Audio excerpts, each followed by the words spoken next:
Good morning friends. पिछली video में हम लोगों ने common tangent of to circles के ऊपर डिफरेंट सर्कल के पोजीशन पर हम लोगों ने कॉमन टेंजेंट्स का प्रॉपर्टी क्या होता है, उसका इक्वेशन क्या होता है, इसके बारे में डिटेल में जाना था। एंड लास्ट में हम लोगों ने बोला था कि रेडिकल एक्सिस के बारे में जानेंगे। तो जैसे कि हमने बोला था, आज हमारा टॉपिक होगा रेडिकल एक्सिस। तो शुरू करते हैं। तो रेडिकल एक्सिस ऑफ सर्कल्स के डिफिनेशन पहले हम लोग देख लेते हैं। The radical axis of to circles is the locus of a point which moves in such way that the length of the tangents drawn from it to the two circle are equal। मतलब इसे डायग्रामिकली हम लोग देखें तो यहाँ से अगर एक सर्कल ऐसे ले ले और एक सर्कल यहाँ से ऐसे ले ले, यहाँ पर कोई एक पॉइंट ऐसे ले लेते हैं और मान लेते हैं इस पॉइंट से ऐसे एक टेंजेंट चला गया इस बड़े सर्कल के ऊपर और सेम पॉइंट से और एक टेंजेंट चला गया इस छोटे सर्कल के ऊपर। अब यहाँ पर एक पॉइंट ले लेते हैं, यहाँ से फिर से एक टेंजेंट ड्रॉ कर लेते हैं इस बड़े सर्कल के ऊपर और यहाँ से इस छोटे सर्कल के ऊपर भी एक टेंजेंट ड्रॉ कर लेते हैं। इस पॉइंट को कोई एक नाम दे देते हैं P और इसे दे देते हैं A, इसे दे देते हैं B, इसको दे देते हैं सपोज Q और यहाँ पर जो पॉइंट ऑफ कांटेक्ट है इसे दे देते हैं L, इसे दे देते हैं M। अब यहाँ से हम लोग मान लेते हैं PA इक्वल टू PB होता है and QL equals to QM होता है। तो मेरे कहने का मतलब ये है, तो अगर इस P पॉइंट से इन दोनों सर्कल के ऊपर दो टेंजेंट ड्रॉ करे और उन दोनों टेंजेंट का जो लेंथ है ये अगर इक्वल चला आए, ऐसे हम लोग और एक पॉइंट ले सकते हैं जिससे हम दोनों सर्कल के ऊपर दो टेंजेंट ड्रॉ कर लेते हैं इन सच ए वे इन दोनों टेंजेंट का लेंथ इक्वल आ जाता है। तो ऐसे करके हम लोग और एक पॉइंट हम लोग को यहाँ से मिलेगा, ऐसे यहाँ से और एक पॉइंट मिलेगा। तो इन सब पॉइंट को अगर कोई एक लाइन से हम लोग ऐसे जुड़ दे तो इस पर्टिकुलर लाइन को हम लोग इस P पॉइंट का लोकस बोल सकते हैं। सिमिलरली इस Q पॉइंट का लोकस बोल सकते हैं। मतलब इस P पॉइंट में कोई एक कोऑर्डिनेट हम लोग अगर ऐसे ले ले H, K, तो इस P पॉइंट का जो लोकस आएगा ये एक पथ में आएगा और उस पथ में जो पॉइंट है उन सभी पॉइंट से अगर हम लोग इन दोनों सर्कल के ऊपर टेंजेंट ड्रॉ करें तो इन टेंजेंट का जो लेंथ आएगा वो इक्वल आएगा। ऐसे में उस पॉइंट का जो लोकस आएगा उसी को ही हम radical axis of two circle बोल सकते हैं। अब इस डेफिनेशन से कंपेयर कीजिए, the radical axis of two circle is the locus of point, मतलब इस P पॉइंट का locus which move in such way, मतलब ये P पॉइंट इस स्ट्रेट लाइन के थ्रू पास हो रहा है, मूव हो रहा है, such that length of tangents drawn from it, मतलब इस पर्टिकुलर लोकस की और इस पर्टिकुलर पथ की कोई पॉइंट से अगर कोई दो टेंजेंट हम लोग ले ले तो length of tangents drawn from it to the two circle are equal, ये इक्वल हो जाएगा। तो आशा करता हूँ रेडिकल एक्सिस का डेफिनेशन पूरी तरह से क्लियर हो चुका होगा। अब रेडिकल एक्सिस का इक्वेशन क्या होगा ये हम लोग थोड़ा सा देख लेते हैं। इसलिए इस सर्कल को हम लोग S1 इक्वल्स टू 0 ऐसा नाम दे देते हैं और सेकंड सर्कल को S2 इक्वल्स टू 0 ऐसा नाम दे देते हैं। तो पहले सर्कल का जो इक्वेशन होगा उसे हम ले लेते हैं इक्वेशन ऑफ S1, इसको हम लोग ले लेते हैं x square plus y square plus 2g1x plus 2f1y plus c1 equals to 0 और इक्वेशन ऑफ S2 सर्कल को हम लोग लेते हैं, मतलब सेकंड सर्कल को same x square plus y square plus 2g2x plus 2f2y plus c2 equals to 0। अब हम लोगों ने बोला है रेडिकल एक्सिस के डेफिनेशन से कि अगर हम लोग यहाँ पर P जिसका कोऑर्डिनेट H, K है कोई एक पॉइंट ले ले सच दैट एंड यहाँ से कोई दो टेंजेंट ड्रॉ करे PA एंड PB, तो ये दो डिफरेंट सर्कल के ऊपर तो ये PA एंड PB इक्वल हो जाएगा। तो लेंथ ऑफ टेंजेंट जो होगा from point PH, K to circle S1 equals to 0, मतलब PA का लेंथ ये हो जाएगा रूट अंडर ऑफ S1। ये हम लोगों ने सर्कल के टेंजेंट का जो लेंथ होता है उस टॉपिक में हम लोगों ने इसको डिस्कस किया था। अगर ये टॉपिक आप लोगों ने नहीं देखा हो तो लिंक को प्रेस करके आप लोग ये टॉपिक को देख सकते हैं। तो इसे लिख सकते हैं x square plus y square plus 2g1x plus 2f1y plus c1। अब सिंस PH, K इस टेंजेंट PA में सिचुएटेड है तो P पॉइंट का कोऑर्डिनेट इस इक्वेशन पर मस्ट लाई करेगा। अब P पॉइंट का कोऑर्डिनेट सिंस H, K है तो यहाँ पर इसको बिठा दे तो ये हो जाएगा h square plus k square plus 2g1h plus 2f1k plus c1। Similarly PB का जो लेंथ होगा ये हो जाएगा रूट अंडर S2, तो PB बी इक्वल्स टू लिख सकते हैं रूट ओवर ऑफ S2 की जगह x square plus y square plus 2g2x plus 2f2y plus c2। अब सिंस P पॉइंट का कोऑर्डिनेट h, k है और ये P पॉइंट इस टेंजेंट में सिचुएटेड है, तो P पॉइंट के कोऑर्डिनेट को अगर हम टेंजेंट की लेंथ पर बिठा दे तो ये हो जाएगा h square plus k square plus 2g2h plus 2f2k plus c2। अब सिंस रेडिकल एक्सिस के डेफिनेशन से हम लोग जानते हैं PA इक्वल्स टू PB होता है, तो इन दोनों S1 एंड S2 को हम लोग इक्वल करके लिख सकते हैं। तो since PA equals to PB होगा तो यहाँ से PA का length S1 equals to PB का लेंथ S2। तो रूट यहाँ से उठ जाए, यहाँ से हो जाएगा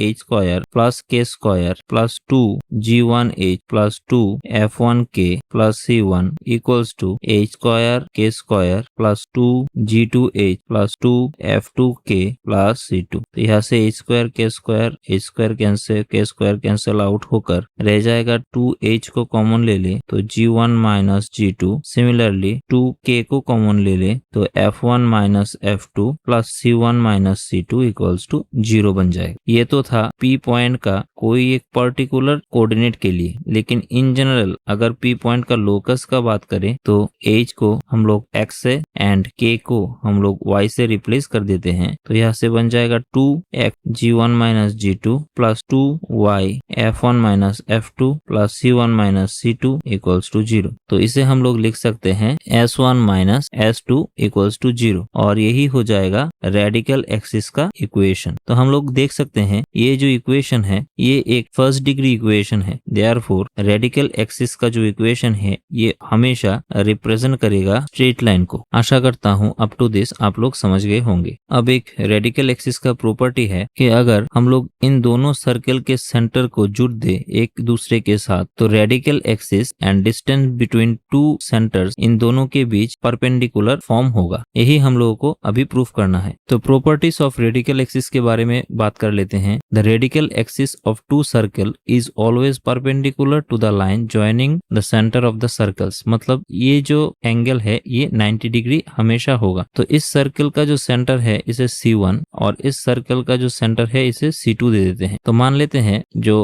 पहले सर्कल का इक्वेशन है, जनरल इक्वेशन दिया गया है x square plus y square plus 2g1x plus 2f1y plus c1 equals to 0 and second circle का जो इक्वेशन दिया गया है वो ऐसा है x square plus y square plus 2g2x plus 2f2y plus c2 equals to 0। तो फर्स्ट सर्कल का जो सेंटर का कोऑर्डिनेट हो जाएगा वो होगा minus g1 minus f1 and second circle का सेंटर का कोऑर्डिनेट हो जाएगा minus g2 and minus f2 तो c1 लिख लेते हैं minus g1 minus f1 and c2 का कोऑर्डिनेट हो जाएगा माइनस g2 माइनस f। तो जब दो जनरल इक्वेशन ऑफ सर्कल दिया गया हो तो उन दोनों के बीच रेडिकल एक्सिस का जो इक्वेशन होता है, इक्वेशन ऑफ रेडिकल एक्सिस, ये हो जाता है s1 minus s2 equals to 0। मतलब 2x g1 minus g2 plus 2y f1 minus f2 plus c1 minus c2 equals to 0। ये एक स्ट्रेट लाइन का इक्वेशन है और यहाँ से जो स्लोप हो जाएगा इस स्ट्रेट लाइन का ये हो जाएगा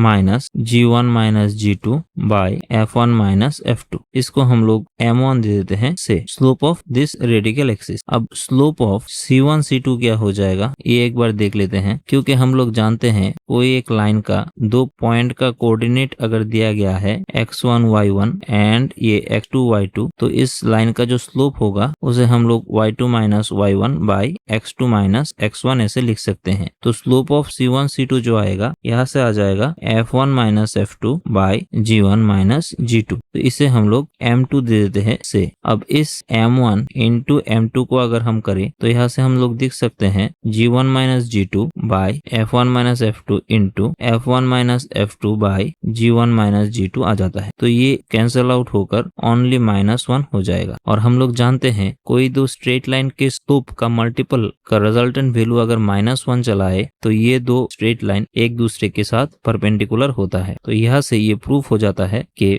रेडिकल एक्सिस एंड जो स्ट्रेट लाइन है जिसका एंडिंग पॉइंट दो सर्कल का सेंटर है, ये दो स्ट्रेट लाइन एक दूसरे के ऊपर परपेंडिकुलर हो जाएंगे। तो अब हम लोग सर्कल के डिफरेंट पोजीशन में रेडिकल एक्सिस क्या आता है इसके बारे में जान लेते हैं। तो पहले फर्स्ट केस में अगर दो सर्कल एक दूसरे को टच कर रहा हो तो इन दोनों सर्कल का जो कॉमन टेंजेंट होगा, यहाँ पर ये एक कॉमन टेंजेंट, ये एक कॉमन टेंजेंट है, और तीसरा वाला जो कॉमन टेंजेंट होगा जो दोनों सर्कल को इंटीरियर साइड से टच कर रहा है, यही हो जाएगा radical axis of two circle. क्योंकि आप लोग देख सकते हैं यहाँ से इस पार्ट का लेंथ जितना होगा, यहाँ से इस पार्ट का लेंथ उतना ही होगा। इसे अगर हम Q और इसे अगर हम P दे दे तो यहाँ से RQ इक्वल्स टू RP अगर हो जाए तब इसको हम लोग रेडिकल एक्सिस बोलते हैं। तो यहाँ से हम लोग इस R पॉइंट के लोकस को रेडिकल एक्सिस बोलेंगे। और इसका इक्वेशन अगर S1 है इक्वल्स टू 0, इस सर्कल का इक्वेशन अगर S2 इक्वल्स टू 0 है तो रेडिकल एक्सिस का इक्वेशन चला आएगा S1 minus S2 equals to 0। अब सेकंड केस में अगर दो सर्कल एक दूसरे को टच करे लेकिन इंटरनली, तब इन दोनों सर्कल का जो टेंजेंट होगा वही इन दोनों सर्कल का रेडिकल एक्सिस हो जाएगा। अब थर्ड केस में अगर दो सर्कल एक दूसरे को इंटरसेक्ट करे तो इन दोनों सर्कल का जो कॉमन कॉर्ड आएगा यही हो जाएगा इन दोनों सर्कल का रेडिकल एक्सिस। और सिमिलरली इस सर्कल का इक्वेशन अगर S1 इक्वल्स टू 0 है, इस सर्कल का इक्वेशन अगर S2 इक्वल्स टू 0 है, तो सिमिलरली रेडिकल एक्सिस का इक्वेशन आ जाएगा S1 minus S2 equals to 0। और अगर दो सर्कल एक दूसरे को टच ना करे और अगर एक सर्कल दूसरे सर्कल के अंदर सिचुएटेड हो तो ये हो जाएगा रेडिकल एक्सिस। एंड यहाँ पर कोई कॉमन टेंजेंट नहीं होगा, क्योंकि आप लोग यहाँ से देख सकते हैं अगर इस पॉइंट को कंसीडर करें तो इस पॉइंट से यहाँ तक एक पॉइंट ले ले, एंड इस पॉइंट को कंसीडर करें छोटे सर्कल का, यहाँ से एक पॉइंट ले ले तो ये इक्वल हो जाए। और सिमिलरली यहाँ से एक लाइन ले ले और फिर से यहाँ से एक लाइन ले ले तो ये भी इक्वल हो जाए। तो दोनों सर्कल का टेंजेंट का लेंथ अगर इक्वल आ जाए तो यहाँ से आप लोग देख सकते हैं यहाँ पर एक पॉइंट होगा, सिमिलरली यहाँ पर एक पॉइंट होगा, फिर ऐसे हम लोग ड्रॉ कर सकते हैं यहाँ से ऐसे, तो यहाँ पर एक पॉइंट होगा, तो ऐसे करके डिफरेंट पॉइंट आएगा। तो ये जो लाइन आएगा यही हो जाएगा radical axis of this two circle in fourth case. तो आशा करता हूँ यहाँ से आप लोग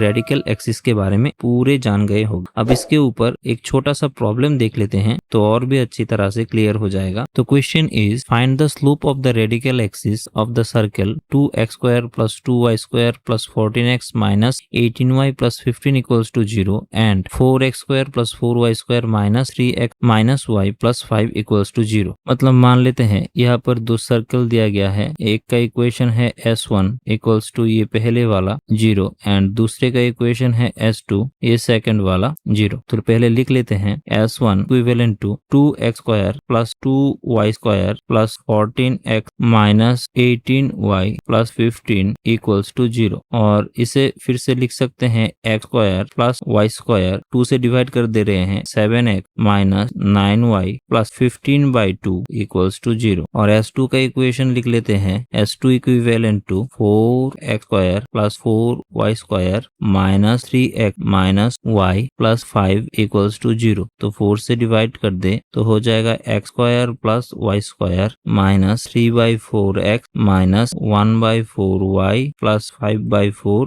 इक्वल्स टू 0। तो ऐसे केस में यहाँ पर जो रेडिकल एक्सिस ये आएगा ये स्ट्रेट लाइन वाला, इसका स्लोप क्या हो जाएगा? तो रेडिकल एक्सिस का इक्वेशन हम लोग जानते हैं S1 माइनस S2 हो जाता है। तो इन दोनों को एक दूसरे के साथ सब्ट्रैक्ट कर दे तो यहाँ से आ जाएगा 7 माइनस और फिर से माइनस 3/4 इसका होल इंटू x प्लस यहाँ से माइनस 9 माइनस और फिर से माइनस 1/4 y प्लस 15/2 माइनस 5/4 ये इक्वल्स टू 0। तो इसको हम लोग लिख सकते हैं कैलकुलेशन करके 31/4 x minus 35/4 y plus 25/4 equals to 0। तो यहाँ से 4 से मल्टीप्लाई कर दे पूरे इक्वेशन को तो ये हो जाएगा 31x minus 35y plus 25 equals to 0। तो ये हो जाएगा रेडिकल एक्सिस का इक्वेशन। अब इस रेडिकल एक्सिस का स्लोप क्या होगा, इसके लिए हम लोग इसको रीअरेंज करके लिख सकते हैं 35y equal to 31x plus 25। तो y इक्वल्स टू हो जाएगा 31/35x प्लस 25/35। अब इसको y equals to mx plus c standard equation के साथ कंपेयर करें तो इस m इक्वल्स टू हो जाएगा 31/35 और यही हो जाएगा इस रेडिकल एक्सिस का slope and hence the answer. तो आज हम लोगों ने रेडिकल एक्सिस के बारे में जाना। नेक्स्ट डे हम लोग ऑर्थोगोनल सर्कल क्या होता है और उसके ऊपर रेडिकल एक्सिस का क्या प्रॉपर्टी यूज होता है इसके बारे में जानेंगे। तो तब तक के लिए thank you and good bye.